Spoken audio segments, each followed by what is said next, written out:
Welcome to the Kill the Lion podcast. It's me, Cody Clarke. We got an awesome one for you today. Gage Clift is here. You loved him in Living with Trevor, Not So Amazing, Seventh, all free movies on YouTube, feature-length films, wonderful actor. We're going to talk to him. We're going to have a good time. If you like the show, please support us. $2 per month. That's all it takes. KillTheLionFilms.com. You keep the show afloat. You keep the studio afloat, too. We make movies. You know that. And now, Gage Clift. Gage, nice to have you on. Thank you for having me on. I'm very, very excited. Cool. So I've been watching you in Not So Amazing, Living with Trevor, Seventh. You're kind of like, it seems like you're the go-to, like if we need like a lead or we need friend of a lead or something in a movie in Yakima, Washington, we need Gage.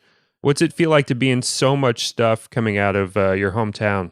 Yeah, I think I've just gotten lucky a lot of times especially like Living with Trevor. That wasn't, I don't know how much of the story you know, but that wasn't really, I wasn't supposed to play the lead character in that for a while. And then it just kind of, I got lucky and I ended up being the lead in that movie. And I don't know, I guess after that is just kind of, I don't know, they just wanted to cast me and stuff. I don't know, but it's been fun. And I think we're all ready to make movies where I'm not the lead in it anymore. And so when it comes to your own stuff, I know you have filmmaking ambitions yourself. Are you going to, if you make a feature film, are you going to star in it? Would you want to cast somebody else? What's your plans going forward? I don't know if you're planning to make a feature, but it feels like everybody's making a feature out there. Yeah, I'm definitely not. I mean, from an outsider's perspective, it would probably look like I'm the actor, but I'm not. It's actually not really what I want to do. I enjoy acting. I definitely do. I don't think I have a whole lot of range. So I think going forward, I definitely want to just write and direct my own stuff. I do want to write and direct features. Absolutely. We can get into that more. I just have 2 shorts as of now. And as far as acting in my own stuff, everybody's different. I definitely haven't had the most wonderful experience acting in my own shorts because it's just I find it twice as difficult to balance the two jobs. I would much prefer acting in other people's stuff. Yeah, every time I make a movie and I'm not the star or in it in any way, it's just like a vacation for me. Yeah. It's so much easier. I do appreciate the aspect of like, if I'm in the movie too and I'm directing it, I can kind of like direct from within the scene just in how I do my performance. I can kind of like make sure the scene goes where I need it to go for the story or whatever. I can kind of like save takes almost by doing that. But in general, if I'm making a movie like Mute Date or Ramekin where like I'm not really in it, like, oh man, it just feels like I'm just like at the beach. It's so much easier. So you're really big into film, and what would you say are the kinds of films that you would want to make as a filmmaker? It's tough. I've been changing a lot lately as far as like where my sensibilities are going, and I think if you would have asked me this question like 3 or 4 years ago, I basically would have told you that I just wanted to be the next Quentin Tarantino because I was very obsessed with Tarantino when I was younger, and now I'm changing a lot. I think as far as feature films go, I think that I am very likely going to be making horror films once I decide to make features. And then as far as short films, I think I'm going to be more of like a comedy drama, but we'll see. But I definitely think horror movies is when I get into the feature realm. Yeah, shorts, I always feel like comedy is the way to go with shorts, especially when you're starting out. That's kind of how I started. I was doing like shorts on YouTube back in like 2009 or so. And it was just a really great way to kind of learn the camera and learn acting and stuff without it being like, a slog or boring because you're making yourself laugh, you're making your friends laugh, and that gets you through like the school of it, of learning the craft and whatnot. It's a really good way to get used to the equipment and all that. But yeah, for longer stuff, you can really do a lot of different things. You say you want to do horror movies. What are your kind of horror influences? I would say My favorite horror film is John Carpenter's The Thing. Absolutely. I'm very much so into alien horror. I wouldn't necessarily say sci-fi horror, but I guess that would be accurate. A recent movie that I've realized is kind of an inspiration with one of my newer ideas was Annihilation. That is an inspiration. I would say just a lot of alien horror movies. I'm very much into. I like Signs also. Yeah, Signs is wonderful. I'm big into the alien horror too. It feels like, they don't come out as often, but when they do, sometimes they're really interesting. I'm a big fan of Communion, which is an old Christopher Walken alien horror movie, and I love. There's this one that one of the guys who made the Blair Witch Project, I forget which one, went off and made a alien horror movie a couple years after it called Altered, which I would really recommend you check out if you haven't seen it already. It's about a group of guys who they encountered an alien when they were a kid, and they're grown up and they decide to catch an alien and like kind of like torture it or like get revenge for it affecting them when they were kids. Really cool movie. As you're doing research for whatever alien horror you might do or whatever type of horror, I would definitely recommend checking out Altered and Communion if you haven't seen them already. I'll have to check that out because the Blair Witch Project is also one of my favorites by a long shot. And another alien horror movie that I love is Cloverfield. I like found footage quite a bit. Yeah, found footage is awesome. It gets a kind of a weird rap because there are so many of them now, but I think it has so much potential, and I think you guys realized a lot of its potential with Seventh.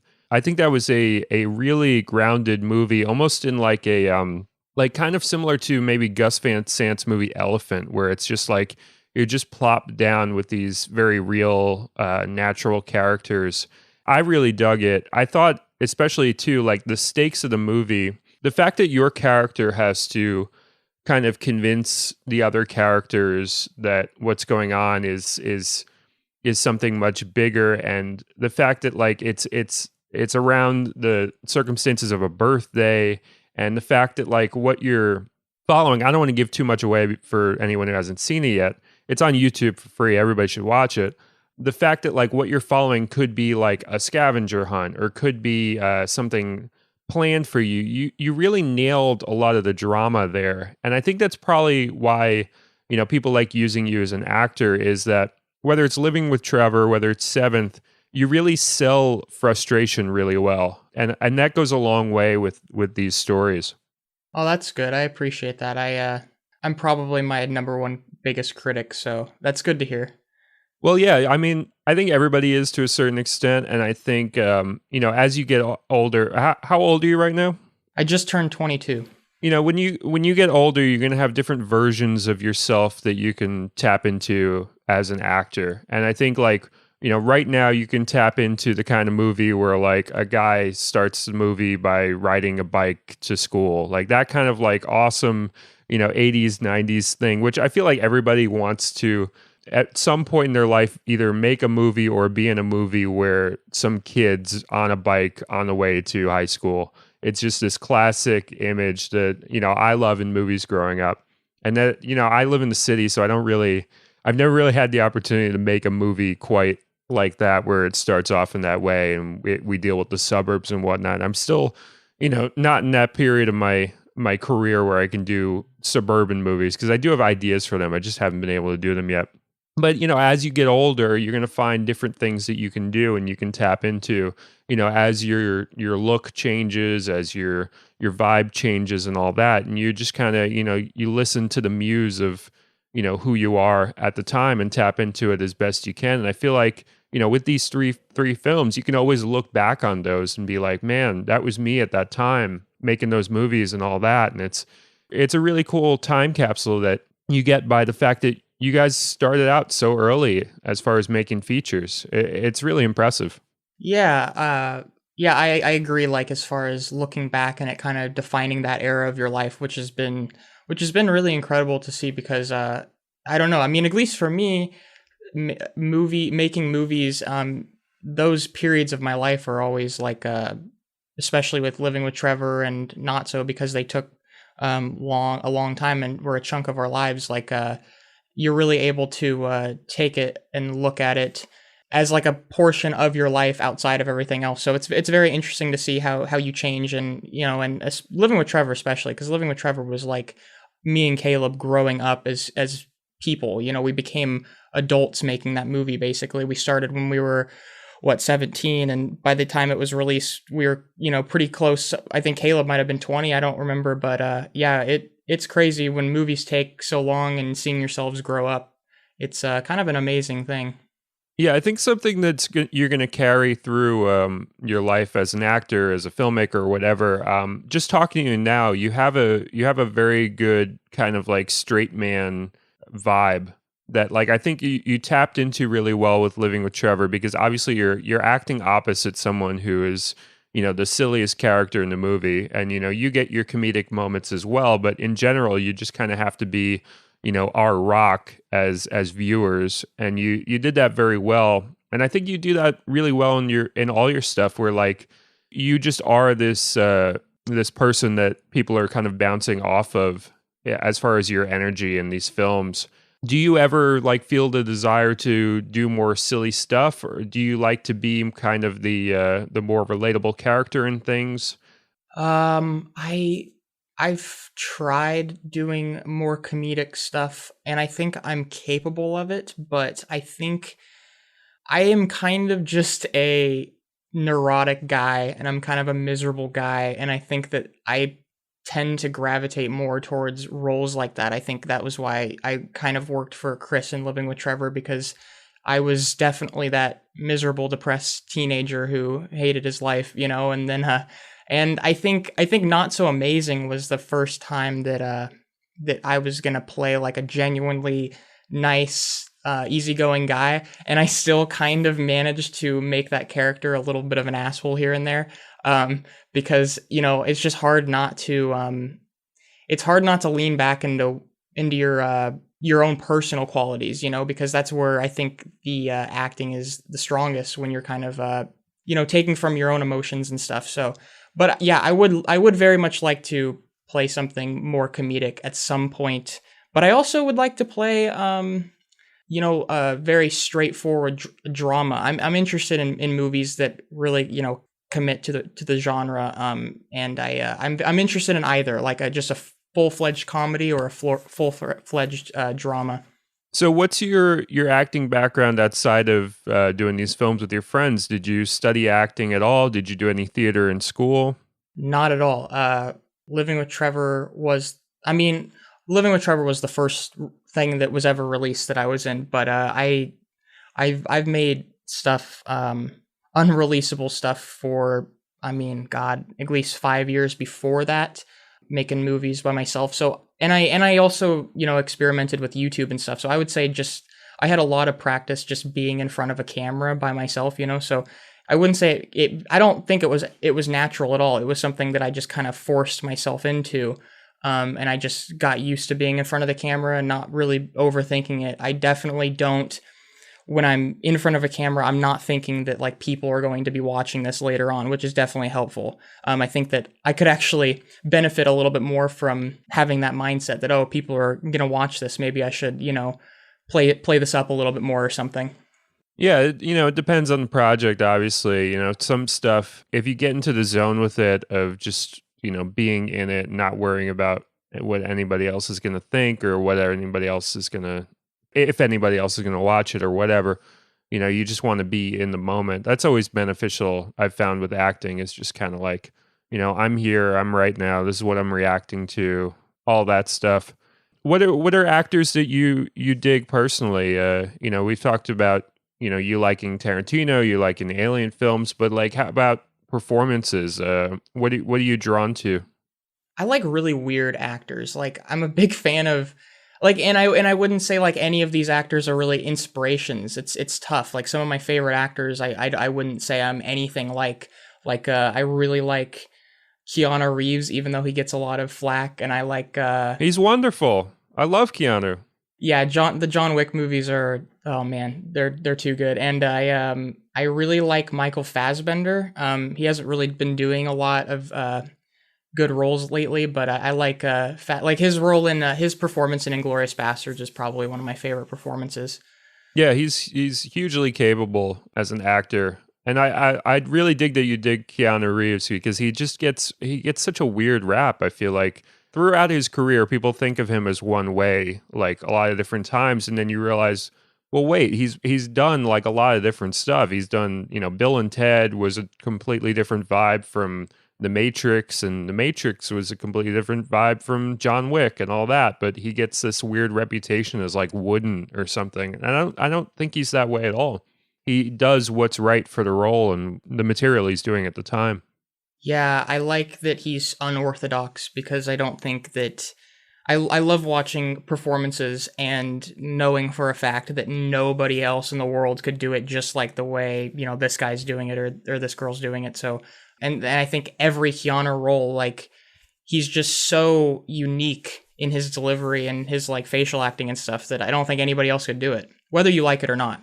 Yeah, I mean that's how I feel when I watch, smaller stuff, more truly independent film type stuff is like, if I'm watching Living with Trevor, I can't imagine anybody else in the role of Trevor, and I also can't imagine anybody else in the role for you. Like I'm not clamoring for like Daniel Day-Lewis or like Yeah. anyone like that. I want to see somebody who's right for the role and who's believable in that context of, high school and that kind of vibe. It's something you can tap into as production values when you are, making smaller films. The believability is right around you. It's the homes you actually live in, it's your friends, it's all of that. It's a really awesome thing to tap into, I would say. So tell me a little bit more about Yakima, Washington. I'm not too terribly familiar with it. What's it like growing up there? What's the energy like? What's fun there? Just give me a an idea of it. Yeah, it's kind of a bittersweet thing. I would say I used to like Yakima more. I think maybe filming not so kind of left a bad taste in my mouth because we were definitely out in the worst parts of town at times filming. But it has a charm to it. There's nothing to do here. There's one movie theater chain that's owned by a family. That's about it. Just going to the movies. There's a lot of orchards, and there's a couple guys making movies apparently. And other than that, I don't really know what there is to do in Yakima. It's just kind of it's supposedly the Palm Springs of Washington. That's what they say, but I like to call it the butthole or the butt crack of Washington. So it's a place where you have to make your own fun, it seems like. Definitely, yeah. So outside of filmmaking, what have you done there that's fun that makes you want to wake up in the morning and get something done or have a good day? Like where do you find your fun there outside of filmmaking? God, I feel like it's a paradox almost because like I would say everything that I would have to say to you would be like movie related to some degree. So it's just like you said, making our own fun. I mean, it's not a very glamorous place, so you kind of have to create your own world, I think. I've definitely been doing that because I moved here when I was 12. So ever since then, and I started writing and doing stuff the second I moved here. And I don't know if that's necessarily a coincidence because the place is just so goddamn boring that you have to escape it somehow. And I think that's what we're probably doing a little bit. We're kind of we're escaping by making all these movies. So do you have plans in the future to actually physically escape Yakima? Is there a part of the US where you would want to create or live or whatever? Yeah, I mean, the plan was Seattle at one point, and then now Seattle's a shithole. Excuse my language, but it's a shithole, and I'm not moving to Seattle, and I don't think I'm gonna go to Hollywood. So, I think if I ever moved anywhere, I would probably go to like Texas or something like outside of Houston. And no New York City, nothing. We can't offer you anything here. Oh yeah, that's where you're at, huh? Yeah, maybe, yeah. I'll think about it. I mean, I wouldn't recommend it right now. It comes in waves. Like, there's times where it's really exciting to be here. There's times where you're just like in Yakima, making your own fun. It comes and goes. But yeah, Texas, I mean, I've never been to Texas. I hear great things about Texas, especially as of late. Yeah, same here. So Tarantino means a lot to you, right? Yeah, he does. Not as much lately. I've definitely I would say evolved in my taste, but yeah, still I got to give credit where credit's due. So what's the falling out between you and Tarantino? Did you have like beef on Twitter? What's going on here? Uh, so I would say, I don't know. It was gradual. But I also didn't fall in love with Once Upon a Time in Hollywood.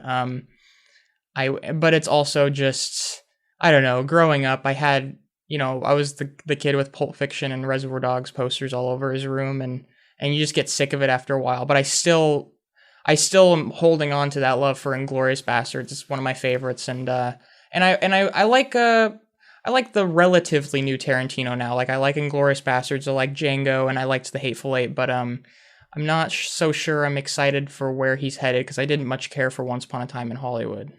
I'm a big Jackie Brown guy. That's my favorite of his films. It just taps into just this really wonderful energy about like a time in people's lives, like 40s, 50s, 60s, as far as age and just like, getting older. And I really felt like that was a really mature film of his. I like Pulp Fiction too. I like most of his movies, I would say. There's only a couple that I'm like, or whatever. But I feel like the maturity he showed in Jackie Brown, that really meant a lot to me.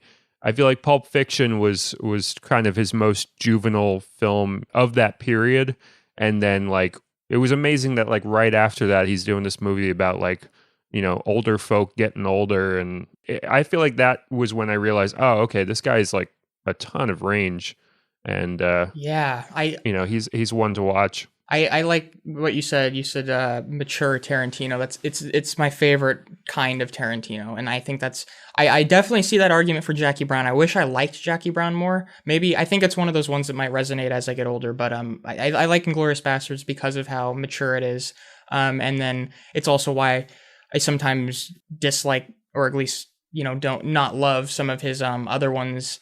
Like I would say Once Upon a Time, because he gets a little bit I wouldn't say immature. I would say it's a little too Tarantino for me. He doesn't restrain himself enough.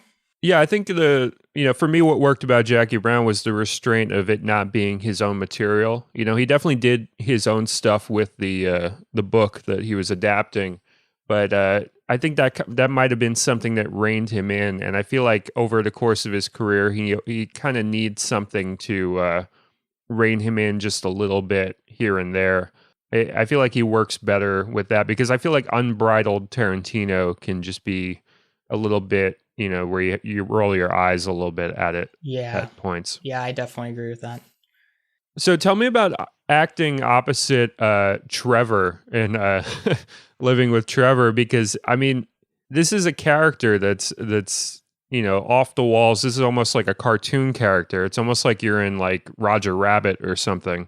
To be opposite that for that long, I know you shot for a very long time. I know he switches it on and off. When the cameras are off, he's not Trevor. When the cameras are on, he's Trevor.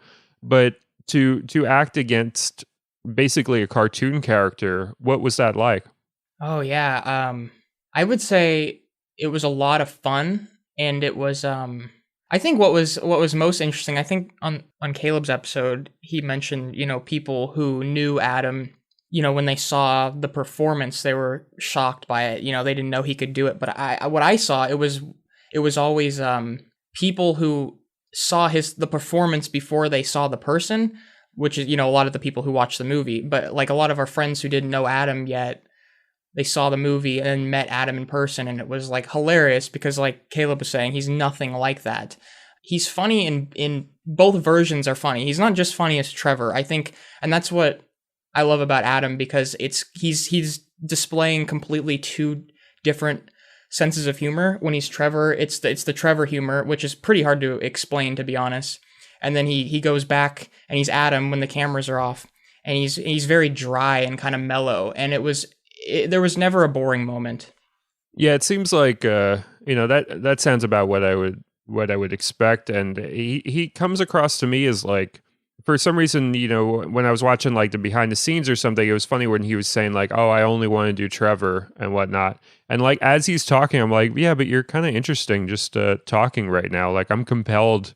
Like you could play totally like a grounded role." I'm kind of like cheerleading him doing a more serious, more realistic performance in something, because I think there's a lot there. Yeah, I agree. I think we've kind of low key been trying to get him to act or pursue acting to some degree because we all suspect that there is a lot of range there. I think personally, I think he could do a lot. So with Not So Amazing, that was a long shoot too. I know Caleb was telling me how like sometimes it was super duper cold out. Sometimes you were shooting in the summer. It seems like that was pretty grueling. Was that harder than Living with Trevor? Was that easier? What was that like in comparison? Oh man, Not So was by far the hardest thing we've ever done. Yeah, it was very difficult at times. Pretty damaging here and there, to be honest. It was really tough. There were some really bad days, and I learned the hard way that movies can sometimes not be super fun to make. And it sounds depressing. I don't want to take away from the movie itself because the movie is a blast. But it was one of the hardest experiences I think I've taken part in. Yeah, and it took a couple years. I don't know if that includes the writing. I think the writing almost took a year. But yeah, the elements. I would say the cold was worse for me because I'm always freezing. So like the final fight, for instance, was probably the coldest I've ever been. My body just shut down that night. Caleb, I think, probably dealt with the heat worse than anybody. But yeah, it was tough, especially in the Yakima weather, because it's essentially a desert. So we've got really hot summers, really cold winters. So it was tough. It was really tough. It's funny because it's almost like you're describing working on like a huge Hollywood comic book movie. I wonder if that's almost like the curse of, making a superhero movie, whether it's at a low budget or high budget, is that you end up really busting your ass and working really hard, and there are hard days and all that. I hope that people listening, like, when they watch these movies, these smaller movies, I hope they realize like just because you're making something for like $200 or $500 or whatever you're making it for, it doesn't mean you're working any less hard than a huge movie. You are dealing with hard days, you are freezing, you are hot, you are doing whatever it takes to get the movie done. There really isn't a lazy movie. I've found I've made a bunch myself, and I feel like every movie, it has its difficult parts, it has its frustrations for sure, and it's a lot of hard work making anything. Yeah, and I think in a lot of ways, sometimes you're doing very similar things minus the element of getting paid. So you can watch a, a Hollywood movie and be like, that looks really hard to make, but they've all got a hefty paycheck because of it. But it's like, here we are making a really hard movie, but we never got money from it. We're not asking for money. It's just like, we're just doing it for fun, and it's still extremely hard. So did you make Seventh after that or before that? I don't know the exact lineage of like that in that regard. Yeah, so Not So. We made and released three separate movies during the production of Not So, which is baffling looking back on it. Me and Caleb wrote Not So, and then we shot for a few months, and then I wrote and directed a short called Waffles and released that, and then we started shooting Not So again when summer rolled around and shot for another 3 or 4 months. And then that's when we filmed the entirety of Seventh and a short film my buddy Kyle made called The Apology. So at one point we were making three movies at one time, which was insane. And those were some long nights. And then yeah, we released Seventh and The Apology, and then finally finished up Not So. And I think it still took about a year after Seventh to finish it up. So it was a constant 2 year period of just nonstop making stuff. And it was pretty crazy. Was Seventh the easiest feature to work on? Um, Maybe I would say, I don't know. Easy's tough. I think that living with Trevor was the most fond experience, and it flowed pretty well, even though we had to reshoot almost the entire movie at one point. And I would still say living with Trevor had this flow to it. Seventh was a short shoot, and I wouldn't say it was hard, but it was difficult at times. I think especially because we were also making Not So. I think that if you took Not So out of the equation, Seventh would have been a fairly smooth shoot without any issues. So what have you learned as far as like, you want to make your own longer films, feature length films. What does a Gage film shoot look like, as compared to stuff you've done already? Because I think a lot of the stuff when you're starting out, you're learning, what to do, what not to do, what your vibe is going to be. What would your set look like? Do you want to push yourself? Do you want it to be a bit more laid back? How do you think your energy will translate to a feature length film and the production of that? I think I'm definitely a writer, so I guess I like to have a lot of things figured out beforehand. I'm definitely a planner. I like my films to be extremely chaotic, but it's in reality it's controlled chaos. I would compare it to like I don't know if you've ever watched like Louis C.K. stand up, but his stand up is very interesting to me because I can relate to, like, he likes everything to seem as though it's happening on the spot when in reality it's heavily written and heavily planned. And I think that that's probably what my films are going to be like. That's definitely how Waffles is. And I think my, as far as my sets go, I would just hope, because of the planning, that we are able to relax on set, because of the heavy planning beforehand. I want the sets to go smoothly. I would like the filming to be the fastest element of the process and spend most of my time writing and editing. Well, you're a man after my own heart. That's exactly my approach. Oh, cool. With my stuff, I made a film called Bed, which I wrote and envisioned as a film, and then I couldn't make it with the people that I wanted to make it with, and then I wrote it as a novel, and then I took that novel and I turned that back into a script. It was this really long process where, I eventually ended up acting in the film opposite an actress that I found for the film, and we did tons of rehearsals. It was as though we were doing a stage play. It's a very simple film about a boyfriend and a girlfriend spending an entire day in bed together. It's just one location. And we basically rehearsed that script for a very long time, many months. And then the actual shooting, I had always wanted to shoot it in one day. So that's basically what we did. In 10 hours, we shot an entire feature film. And we were able to do that because we knew the script backwards, forwards, upside down, left, right. We just knew this material. And it was basically like a filmed play. I just knew the shots we needed. We got the shots. We did these very long scenes, sometimes like 6 or 7 minutes, with like just an unbroken shot of just us talking. And, the common question I get asked when people watch that movie is like, oh my God, how much was improvised? Like, because it just kind of has this very natural flow. But in truth, it was a very heavily written, very heavily rehearsed film. We shot it in 10 hours because we did our homework. We put the time in, and it was hard to shoot an entire feature film in 10 hours, but it was one of the easiest films I've ever shot. So if you put the time in, sometimes you can do an entire feature film in 10 hours. I'm proof of that. Yeah, that's amazing. I want to watch that one. Yeah, that's pretty much to a T exactly what I want out of making movies, because I want the filming to almost feel as though I want it to be like a play, like you kind of said. Like I definitely my plan is to film in a multiple camera setup, probably like 2, because I want to just be able.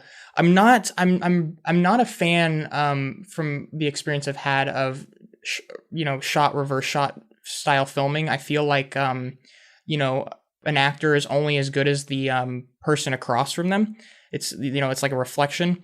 So I think that it's been tough. I think that when there's only a camera on one person, the other actor is only giving their 50%.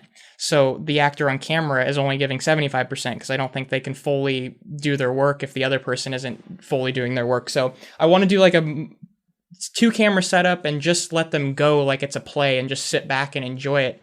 That seems like my ideal filming experience. That sounds great. I'm a similar way. I also don't like being told necessarily where to look when I'm watching a movie. So I like to have, if 2 characters are talking, sometimes I just want to show both of them on screen for a very long time and, let people kind of look at one of the characters for a little while or look at the other character for a little while, and it be kind of like a painting where you can kind of choose where to look. And then, when you watch the movie again, you can look at one character a bit more. You can look at the other character a bit more and get kind of a different movie, a different experience just by focusing on different faces. And that's a strength to shooting in that way, where you just kind of lock down and make sure everybody's in focus, and then just let the characters truly act with each other.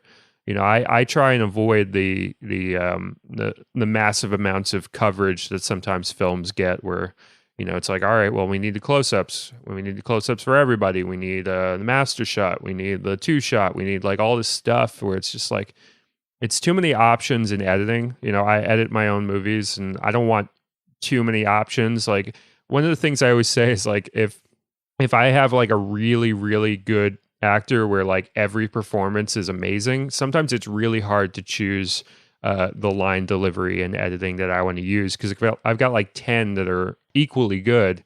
It's almost better sometimes if I have somebody who's a little bit less experienced and I have like only 2 takes where they did it well, and I can just pick A or B.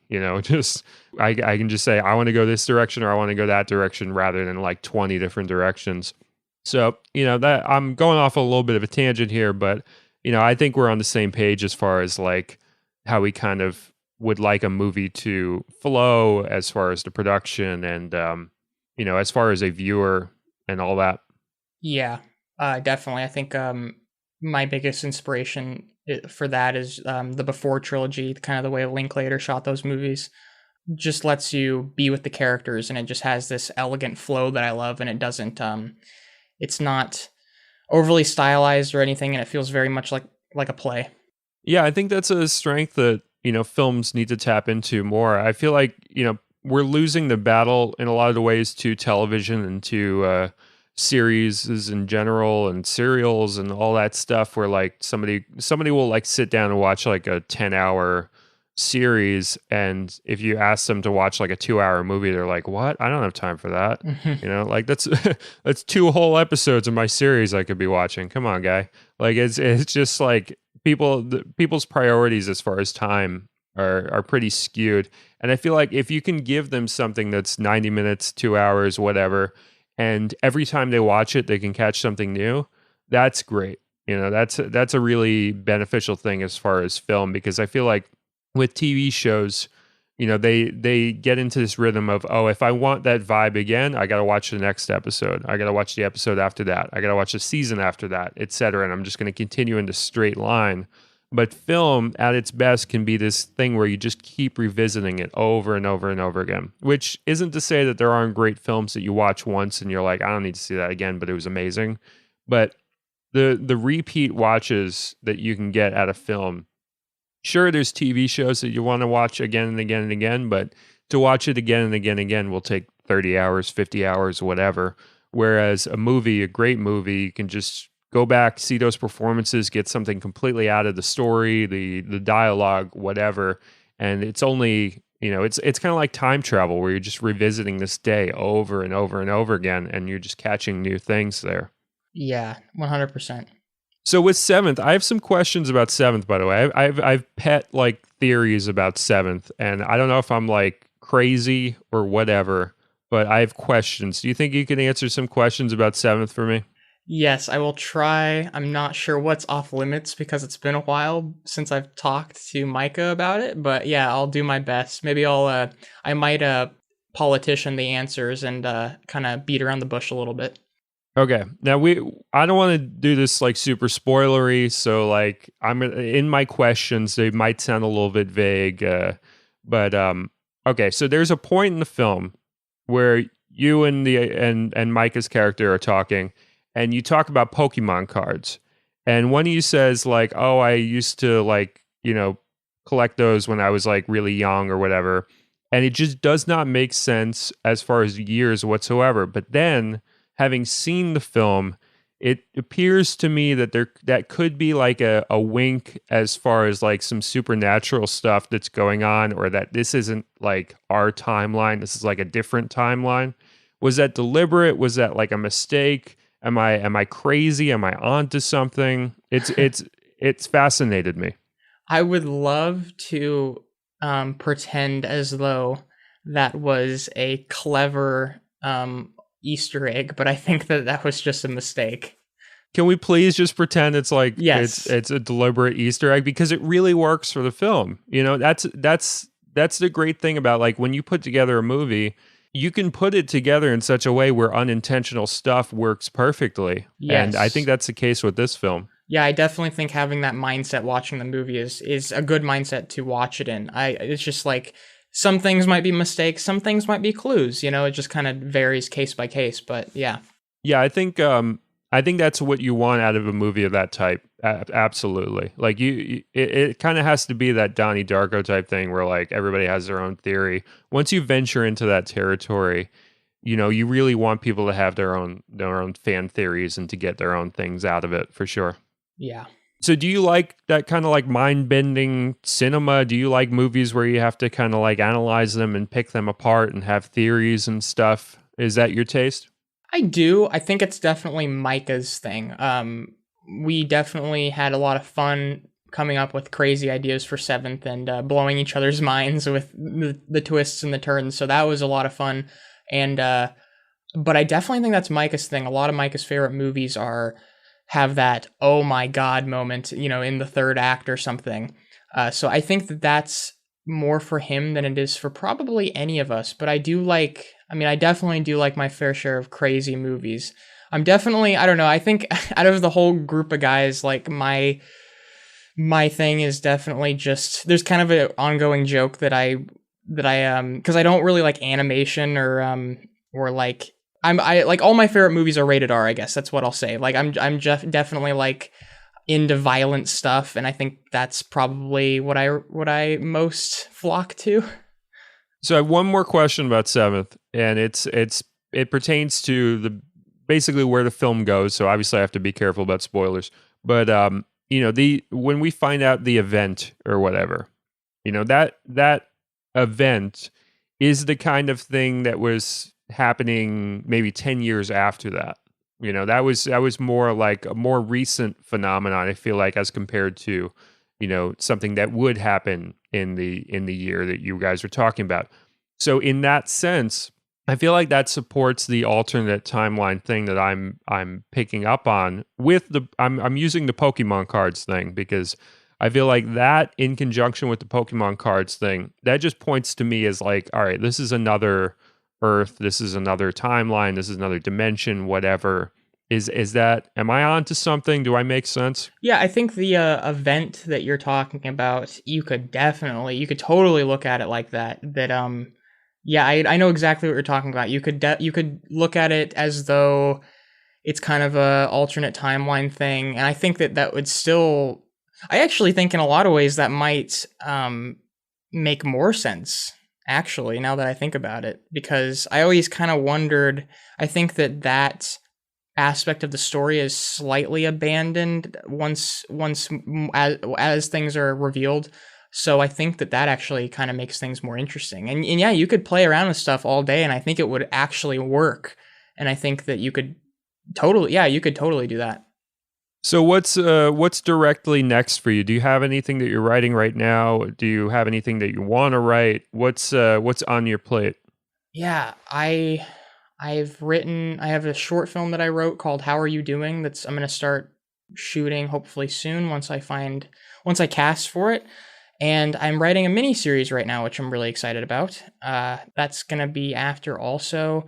It's tough because I've been working on a feature for man, like 3 years. Like I've been writing a feature for about 3 years, but recently, about in the last month or so, I actually finally decided to abandon it because it just that's really tough. One of the things that I've learned the hard way is the longer you spend on something, it only gets harder, and especially when you're still growing up.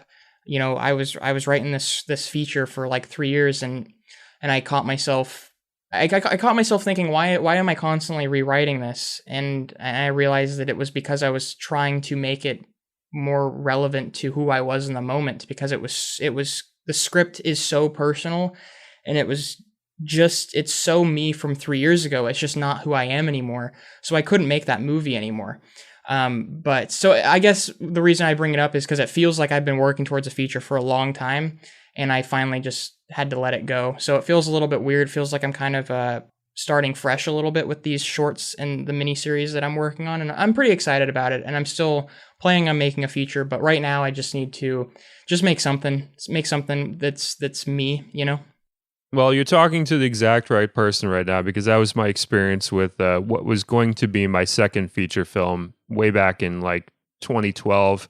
You know, it was a film that I worked on for about 3 years, and I had more resources at my disposal than you did. I had a Hollywood producer. I had all this attention, all this buzz. It was going to be this thing. It was going to be a big movie. It was going to be this whatever they consider a big movie. You know, it was still going to be fairly independent, but it was going to be through the Hollywood system. It was going to have some name actors, whatever. And it was a nightmare, because it was this film that I really cared about and I was really passionate about. And then as people just wanted to do different things with it, it just became less and less what it really needed to be. And eventually it was just something where I was just like, you know what? I'm not going to do this anymore. I'm just going to do something else. And I'm glad I made that choice, because it just wouldn't have been what it needed to be. And sometimes ideas have like a shelf life, you know, for a time when you have the idea, you kind of have like maybe 6 months, 9 months to really just kind of do it and have it mean something in that moment. And sometimes it takes too long, and the ideas that were good from it, they'll just come up in some other project, you know, like whatever gold was there. You make a film maybe 4 or 5 years later, and you're going to be like, oh wow, I was able to attack those themes or those ideas that I really wanted to. They always come up in other ways. There's a lot of that film that I was trying to make that didn't end up being made. There's a lot of that film in everything I've done since, and it's kind of like the stardust of that film is, as that exploded, it went into all my future projects. So even if you abandon that project, man, it's going to come up again. It's going to come up into other stuff. You're going to see it. It's going to have its life. It's just not going to have the exact same life as it would have if you had, you know, got it going and made it, you know, a couple years ago or whatever. Well, that's good, because I was the main thing. The hardest thing was letting it go, is because of the themes and stuff involved, and because I was so attracted to what I was trying to like say with that movie. So it was tough. So I'm glad that you think it'll kind of meld into the other things. But I was gonna ask, did you, when you let go of that movie, did you find that you started to be more creatively inspired, I guess? Like, did you just make a bunch of stuff afterwards? Like, how did that go? There was definitely a delay. It was a very traumatic couple years of working with the studio system. It's just a horrible place to make anything, and it's a miracle whenever anything comes out that's good, honestly, from Hollywood, because so much is working against you. Whether you're a small fish or a big fish, it's a system designed for you to fail, basically. So there was definitely a period where like I just kind of needed to recuperate and lick my wounds and stuff. But after that, there was, you know, a big explosion of me making films again. I would say from about like 2016 onward was like a really strong period for me. And I'm still in that period of just like constantly making stuff. But I would say there was like a couple years of delay where I just kind of had to grow up a little bit, heal a little bit, and then, you know, finally get back on the horse. And, you know, that's fine too. You're super young, dude. Yeah. You got a lot of life of making movies ahead of you. You've done more already than I did by the time I was your age, and you it might feel like, you know, oh man, years have gone by and you haven't done anything or whatever. It's not true, man. You know, whatever age you are, there's always stuff to be made, and authentic stuff to be made at that period in your life, for sure. Yeah, it's I'm definitely, me and my friend Kyle were talking recently about how we're at this period where it feels like oh, if we don't make this one, and if it doesn't work out or something, this is it. And we were both just like talking about how toxic that way of thinking is, because it just shows us that we just need to start making more stuff, because we're putting too much putting too much pressure on ourselves for singular projects. It's just, we just need to make stuff and not put our heart, not necessarily don't put your heart and soul into something, but don't put all your eggs in one basket either. Cause I don't like thinking that. I don't like thinking, okay, well, if this movie doesn't work out, if I don't finish the script and if I don't make it, then I'm never going to do this. Cause it's way more complicated than that. And maybe the script just isn't right. It's really tough. I feel like a lot of I hate giving up and letting go on things, but it definitely seems like in my life, when I have let things go, good things come out of it, and I hope that's what's going to happen here. I definitely think that the projects that I've been writing lately, since, in the last month, has been a palate cleanser, because I've just been working on the same thing for 2 years. It's been just, and something so close to home too. I don't know. I'm sure you've written things that are extremely personal, and I don't know if you find this, but I definitely think that the more personal it is, the more close it's harder to write. So spending 2 years on a project like that was a lot.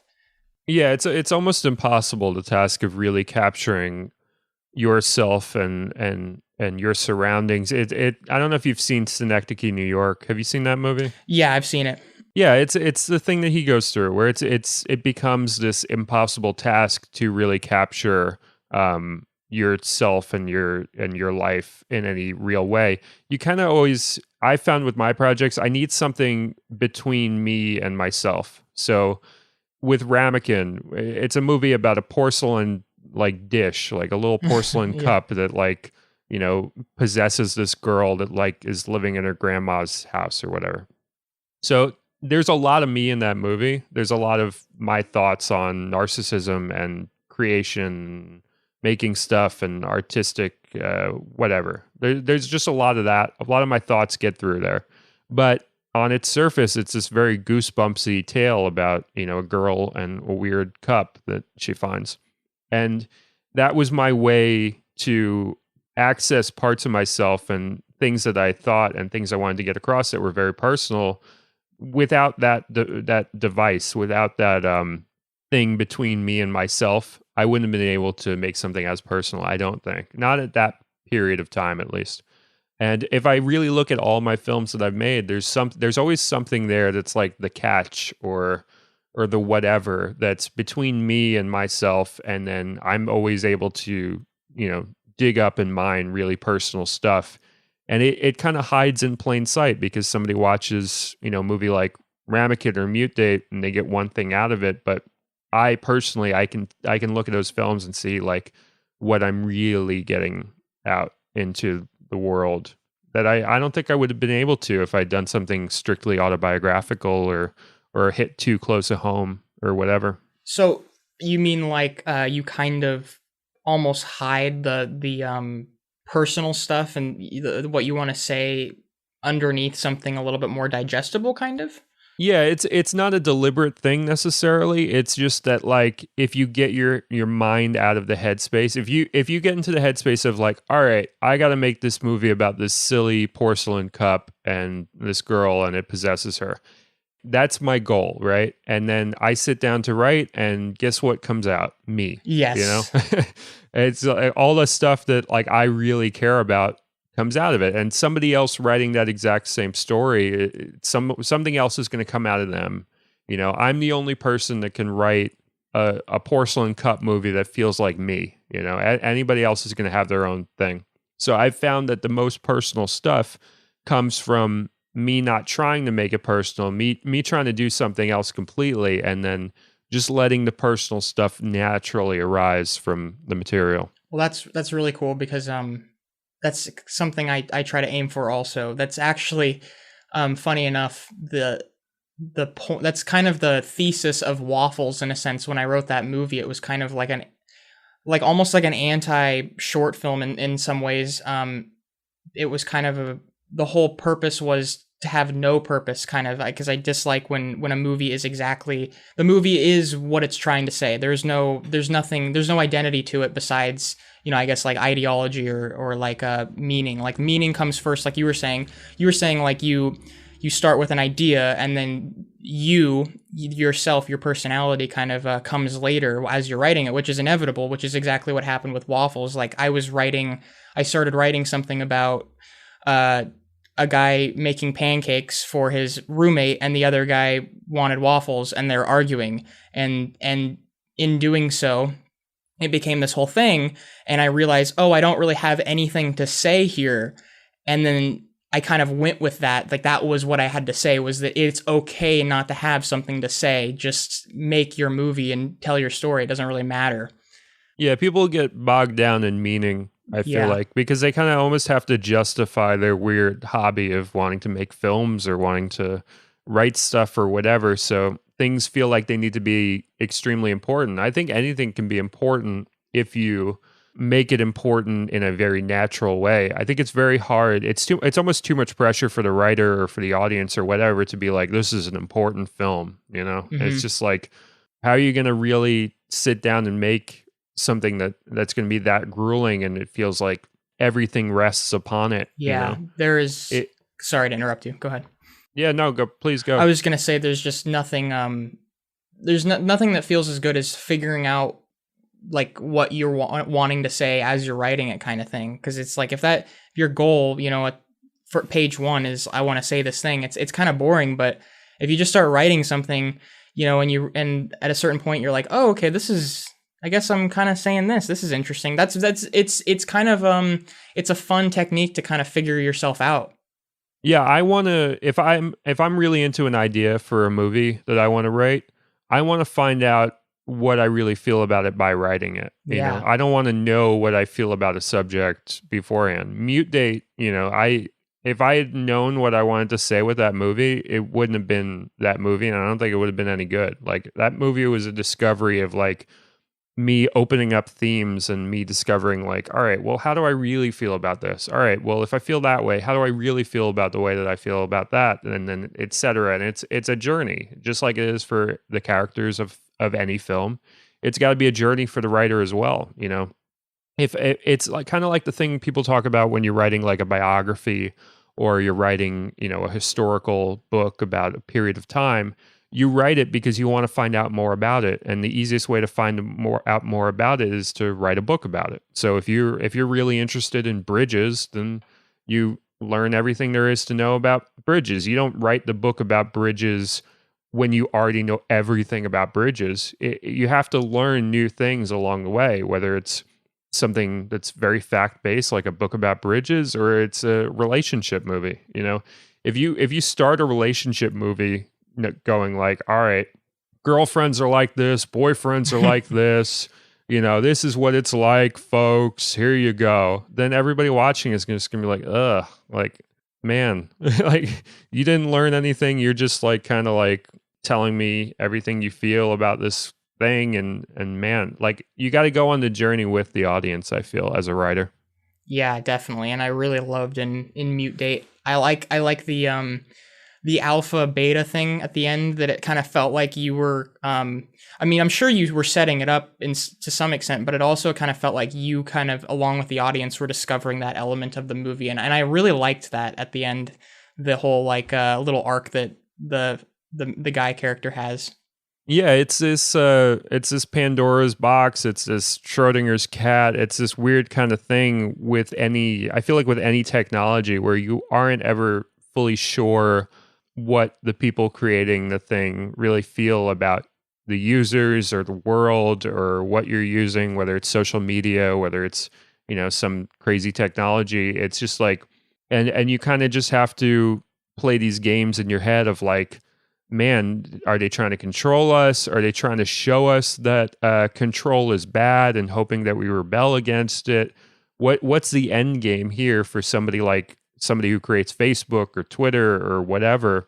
Are they trying to destroy us, or are they trying to show us that we can be destroyed by this technology or whatever? So that was really what I realized with Mute Date, was like, if I made that character just that they encounter at the end, if I had made the CEO of Teller just this like one note thing, then the movie completely falls apart. But like, I basically had to argue her points in a way where I could get on board with them. That was the easiest way for me to make her, Harriet Miller, the CEO, make her real and make what she says another thing to then think about as in regards to the film, was like I just had to like kind of be like a lawyer that was assigned to defend her, you know, in a sense.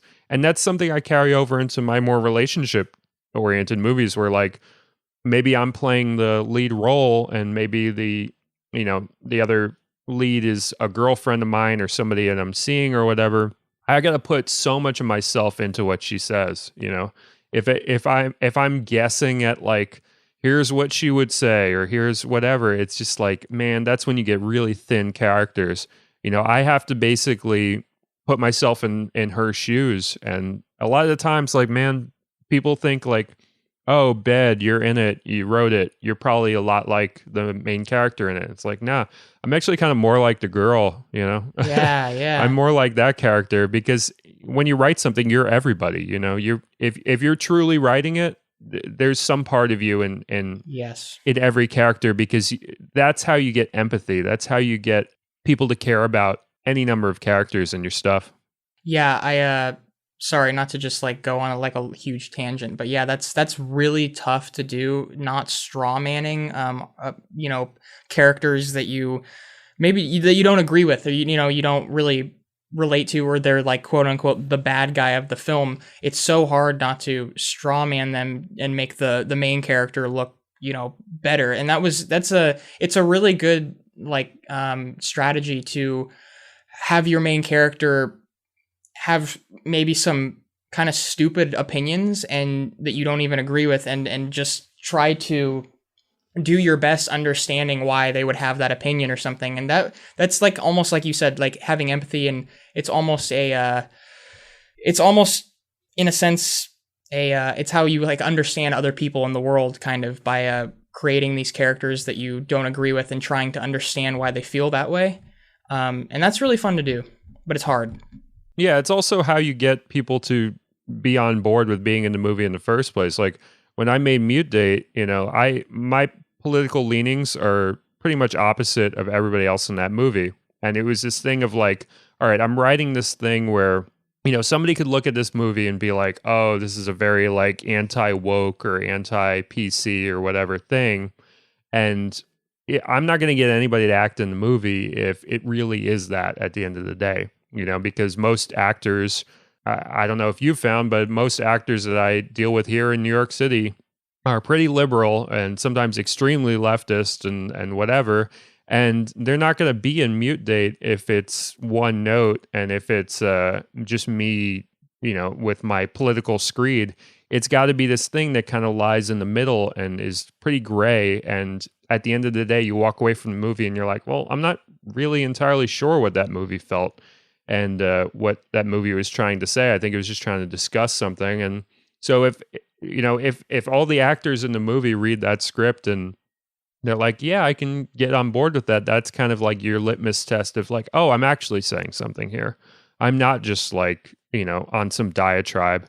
There are themes worth exploring here, and they're explored in a fair way. And I think that's the goal with anything you're trying to make. You kind of have to, you know, your enemies or your detractors, you can't give them all the rope to like hang you with by just being one-sided or one note. You kind of have to live in the middle. That's where the art is. That's where it's like I always feel like art is about questions. It's not about answers. You know, politics is often very much about here's the answer. We're going to do this, whatever. And I hate that.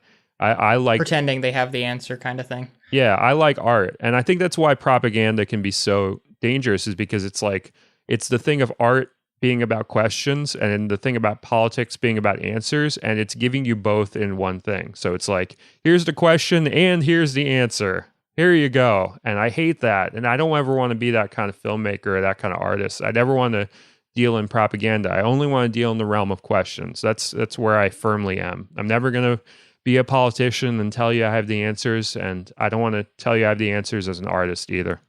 Yeah, I totally agree with everything you just said. And yeah, it's funny because I watched your culture war video, and I just want to say that was also really, really well done. Thank you. I definitely want to do more of those. I'm kind of like spacing them out because I really want to make sure like each one I have some idea that I want to say. But yeah, if you're listening and you haven't checked that out, please check it out. It's kind of like a deep cut on my channel because I've been mostly promoting the podcast and putting up my older feature films on there. But, I do want to do like little video essays here and there. All right, so we close out the show here. I don't know if you've heard before, but we do stupid questions. And are you ready for some stupid questions? Yes, I am. All right.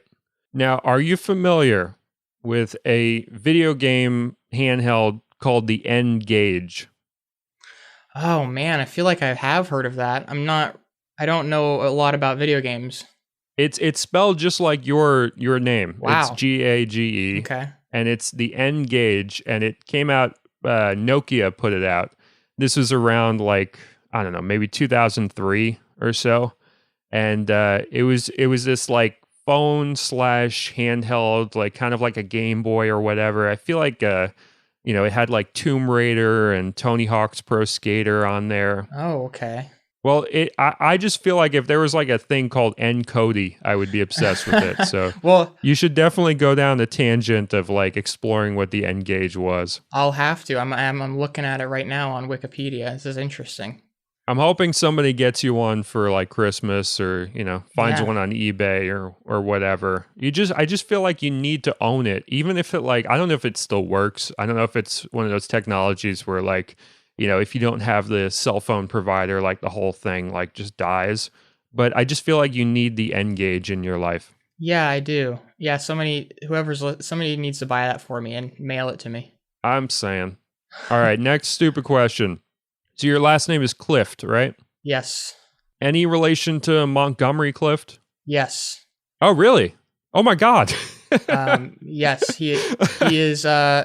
He is my great uncle. Dude, I totally expected a completely different answer. I have to say. Yes, I mean, I'll tell you this though. I want to do like an ancestry.com to prove it.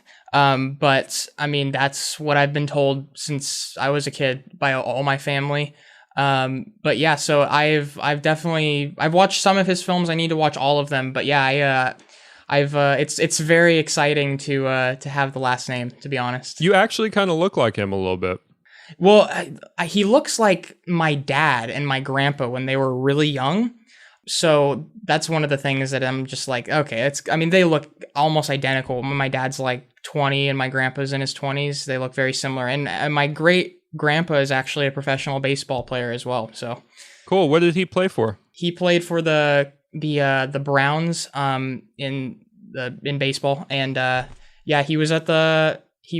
Harlan Clift is his name, and he was a third baseman, and he was at one of the I don't know anything about baseball. What's one of the big games where all the Pro Bowl of baseball or whatever. He was at one of those, and he's got like a picture with Babe Ruth. Wow. Yeah, pretty cool. Well, that was a pretty exciting answer. I thought you were just like, no, or who's that? Or no, whatever. Trust me. But, I brag as much as I can.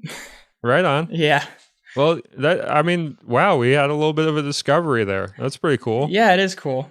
All right. Well, Gage, it was awesome talking to you. I feel like we explored some really interesting themes as far as writing and whatnot. And I'm really excited to see what you do in the future, because you have a good head on your shoulders about, what film can be and what stories can be. And I just really want to see what you come out with. Yeah, thank you very much for having me on. I've always wanted to be on a podcast, so thank you very much. And yeah, I'm excited to watch more of your stuff too. I loved Mute Date, so. Awesome. See you soon. See ya. Thank you all for listening, and if you like the show, please support us. $2 per month. KillTheLionFilms.com. You support the show, you support the studio. See you soon.